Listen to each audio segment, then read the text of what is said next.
Never in my life did I think that an army could be so evil as to use food to lure a starving population through a battlefield, killing women and children and the elderly and just human beings on purpose. You might recognize Antony Aguilar, the retired U.S. Special Forces officer who blew the whistle on the Gaza Humanitarian Foundation, or GHF.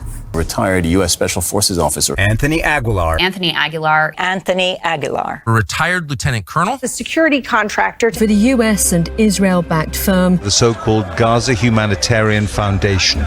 I wanted to hear more about how he went from believing he was going to Gaza to help feed Palestinians to realizing the United States was complicit in Israel's genocide, particularly as a 25-year veteran of the U.S. Army.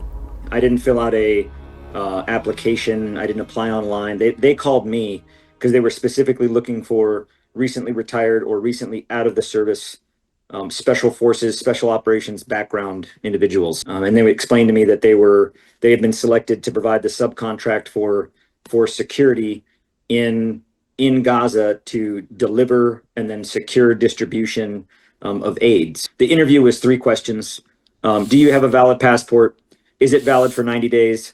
And can you leave in 3 days? Those were the questions. Never verified or validated who I was, what experiences I had, what I'd done or not done, who I was, my background, nothing. They just said, come on. So what did you understand to be the mandate of your mission? What exactly were you going to be doing on the ground there? What we were told in kind of a general overview briefing before we got on the plane out of Dulles is that the United States stepped forward to take over the United Nations mission because Israel would no longer allow the United Nations in, and that Israel will allow the United States to work with them to do it, and that we were going in to take over that mission, to deliver food. I envisioned that we would be going in, occupying and securing at least 400 distribution sites and securing, 500 to 550 trucks a day going in, because that's what the UN did. That was my mindset going in, that's what we were stepping into. And I believed that until the very first day I got there, and I realized that was not the case. Describe to me what you first saw and felt when you arrived to the Gaza Strip. What I witnessed in that first look as we came in was the most devastating, destructive, beyond war, annihilation, apocalyptic thing I'd ever seen in my life. Something that I couldn't even imagine in a nightmare. Rubble, dogs eating remains of bodies, smoke in the horizon from bombs being dropped. Not a building left in sight and everything leveled. It was a landscape of destruction and horror to which I've never witnessed before. And honestly, it made me feel sick. I felt like this sickness, this pit of my stomach, like, this isn't right. Like, I feel bad even being a witness to this. The Israeli Defense Forces were leading us, and they gave us this briefing. They pulled out a giant map that showed operations that were going on. First of all, I didn't see 400 distribution sites. I saw 4. All of them were in the south, away from the areas that people needed the food. And no one north of the Netzarim corridor from Gaza could reach these sites. That started to paint a picture to me that this is either horribly planned or there's something else going on here. Then when I looked at the sites and I saw the operational graphics on their map, this is an Israeli map that showed that offensive combat operations going on around these sites. These sites were behind the forward line of contact, the front line, if you will, which means the civilians have to travel through the fighting to get there. It's a violation of the Geneva Convention. Why do you think it was designed that way?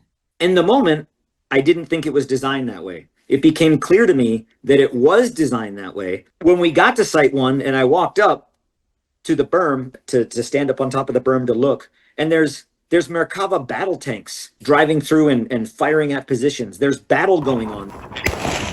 There's mortar rounds, there's artillery rounds, there's people, thousands of Palestinians lined up along the coastal corridor, the coastal road, because either they have nowhere else to go, they live on the beach. They live there in shanty tarp shacks because there's nowhere else to live because their homes have been destroyed. And there's this battle going on. And I look at my map and I look at that and I go back and I talk to the IDF and to the guy in charge of the GHF guy in charge. And I said, we can't distribute aid from these sites. We're going to get a lot of people killed, and it violates Geneva Conventions. We cannot do this. That was wholly ignored in terms of, nope, we're going to do it anyway. We're doing it. Doesn't matter. We're fighting Hamas. Geneva Convention doesn't apply, which is absolutely wrong. Absolutely wrong. Couldn't be further from the truth. But then when I saw all the sites, how all the sites were designed this way, it became very clear to me then, from seeing the way the sites were designed and how they functioned, that this is forced displacement. The Israeli government, through the Israeli Defense Forces in Gaza, are using food to bait Palestinians to forcefully displace them to the south in mass. And I don't mean just a couple hundred, I mean everybody, the entire population. You have to make a decision as a Palestinian. Do I starve to death or do I go get food? انا جبنا روح من عندي لك التن وملك كل غز دم. جبنا روح له عدوي. جبنا بس شلكل.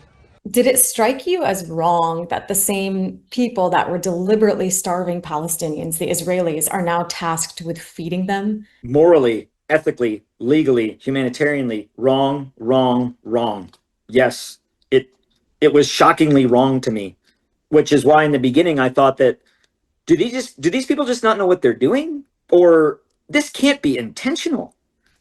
But what came to my realization, and it came to me very hard, is that this is intentional. Why did you initially think it's not intentional? Because I didn't think anybody could be that evil. So in your interactions with personnel from the IDF, how did they describe what they were doing, or how did they talk about the Palestinians that they were purportedly feeding? The Israelis did not want to feed the Palestinians. They, from the very bottom level, soldiers, IDF soldiers in Gaza that I talked to that are, in Gaza, in the war, they asked me flat out one day, clearly, why are you feeding our enemy? And I was like, well, we're feeding the civilians. No, they're all our enemy. You are feeding our enemy. I was like, women, children, old men and women. Yeah, they're all the enemy. Every Palestinian is our enemy. Okay, so that's how they saw it. But they also referred to them as animals. They called them zombies. They referred to, the groups of the Palestinians when they'd come to the sites as the zombie horde, dehumanizing them, not providing them water, shooting at them to get them to move a certain way, like they're animals in a cage. It's horrible. And was this perspective of dehumanization also evident in the GHF, members that you were working with as well, your colleagues? Absolutely. Now, not all. I'm not going to say this as in the sense of every single person, but in many of them, yes. And here's why I believe that to be the case, is that the American contractor in charge of all of the security, the American contractor who's in charge of the entire security plan for armed Americans being in Gaza, is the national president of the Infidels Motorcycle Club, a US-based veterans motorcycle club. Their charter of their organization is to fight jihad and the elimination of all Muslims from the earth. This is the guy in charge of the armed security for delivering food into Gaza to a predominantly Arab Muslim population. The majority of the contractors, my fellow contractors that were hired, were recruited and hired through the Infidels Motorcycle Club. They're very large. So they recruited hundreds to come and work on this contract. Other than these sort of ideological motivations for going to Gaza, were contractors with GHF well compensated? Were you well compensated? Well, this type of work is very lucrative. So for all of us and what we were getting paid, $1,320 a day. A day. So if you're there making that much money, and that was just the run-of-the-mill person. If you're in a leadership position, site leader, mobile leader, you're making $1,600 a day. So that's a lot of money to where you can just look the other way, say, this isn't my problem. No one's going to know. And to be brutally honest, they're right. These guys are going to go there and they're going to get rich, and they're going to come home with $300,000 after 4 months of 3 months of work, or 4.5, 5 months of work. Can you imagine only having to work 5 months out of the year and being rich doing it? It's a lot of money. It's a lot of money. Not to mention the people under the contract, the people that run the contract, they're making millions. Millions. This future Gaza Riviera resort plan is going to make people billions. This is about money, which is really the sickening part of this. This isn't about Hamas. This isn't about religion. This isn't about who owns the land. This is about money. And it's disgusting. I did want to ask you, what is your reaction to the leaked Trump Gaza Riviera plan, which calls for the reconstruction of Gaza as an investment and manufacturing hub, and Boston Consulting Group, which also worked on the plan for deploying GHF, is involved. Do you think GHF should be involved in this plan to turn Gaza into a U.S. territory? So in the main control center, where the operations are, on the wall in that main control center, a large poster, 24 by 30 or 36 by 24, like a poster you would have on your wall in your bedroom, is that Boston Consulting Group rendering of the future industrial complex resort. That rendering is on the wall in the control center at Karim Shalom for the GHF. The GHF are a part of it. The GHF is not a humanitarian organization. The GHF doesn't have the ability to do any humanitarian aid mission, and they don't care. They are there to stake claim. They are there to stake property. First come, first serve. Remember, we're not providing the Palestinians with meals. We're not providing them with readily perishable, non-perishable foods. We're not providing them with propane or fuel or baby formula or medicine or sanitary products or any of those things. All we're providing them with is dried parcel goods, rice, beans, lentils, pasta, dried, all dried. What about water? And no water. And no water. And that was something I was like, why are we not providing them water at all? And it was like, these people come to the sites and they're begging for water. They're begging for water. We're not giving them water. Why aren't we giving them water? It's not in the contract. We're not contractually obligated to give them water. Well, who owns the contract? The Israeli government. At what point did you decide that you could no longer have any part to do with it? On the 8th of June, I was in the control center outside of Kerem Shalom, and we were distributing at site number 2. And I'm in the control room watching it on this screen. The crowd was very, very packed in there, very packed. And people were being crushed up against there was these concrete walls inside of the sites that were lined with barbed wire, this razor wire. And people were getting crushed up against it. So there was a Palestinian man in the crowd who lifted these children up because these children were getting trampled and crushed. They were small. So he picked up these children and put them on top of this barrier wall so that they weren't getting crushed. And the Israeli Defense Force liaison officer, a senior ranking officer in the Israeli Defense Force who was in our operations center, looks at the screen and he says, get them off of there right now. And so I'm looking at the same thing he's looking at. And I'm like, well, the security on the ground, they're addressing it. They're dealing with it. But I mean, they're children. Like, calm down. These are children. Get them off of there. That's not secure. Get them off. I was like, they're children. They have no shoes on. They don't have any weapons. There's nothing in their hands at all. One of the children doesn't even have a shirt. Like, this is not like this is they're taking care of it. Calm down. He walks back to his desk, gets on the radio with the IDF, his forces, and then he comes back over to where I'm standing. And there was an American in our operations center that understood and could speak Hebrew a little bit, but understood it enough. And he says to me, he's like, he just said on the radio for his snipers to shoot them down. So when this officer came back up all upset, he's sitting like this, and I was like, did you just order your snipers at site number 2 to shoot these kids? He said, well, if you're not going to take care of it, I will. And I was like, we're not shooting children. As we're having this dialogue, the children had run off to the edge of this wall and they jumped down so they could run away. They were scared. They didn't want to be there. Thank God we didn't have to see what would have come.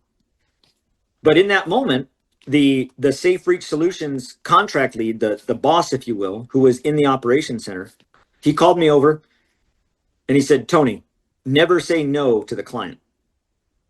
And I said, what do you mean to don't say no to the client? And he said, the IDF are our client. We work for them. They're in charge. And I was like, even when they say to kill children? He said, if they're going to, what decisions they make and how they want to fight this war, whether, who they decide to kill or not is not our decision. This is a contract. This is business. Don't say no to our client. And did you step down at that point? I told him at that point, I said, I'm done. How many people do you understand to have been killed at these GHF sites up until now? From the beginning of operations, 26 May until today, thousands. Not only the hundreds and hundreds into the magnitude of thousands that have been reported by the UN and Médecins Sans Frontières and others at the Nasser Hospital and the Khan Yunis Hospital and hospitals directly near these sites about receiving MCI or mass casualty incidents on the days that correlate to the same times and dates of distribution. There are hundreds of bodies buried outside of these sites that have just been buried in the rubble, bulldozed and buried in the ground. So what do you want Americans to know as one of the few Americans who has been to Gaza during this genocide? The United States is hand in glove with the Israeli government in committing a genocide. What is happening in Gaza is not a misfortune of war.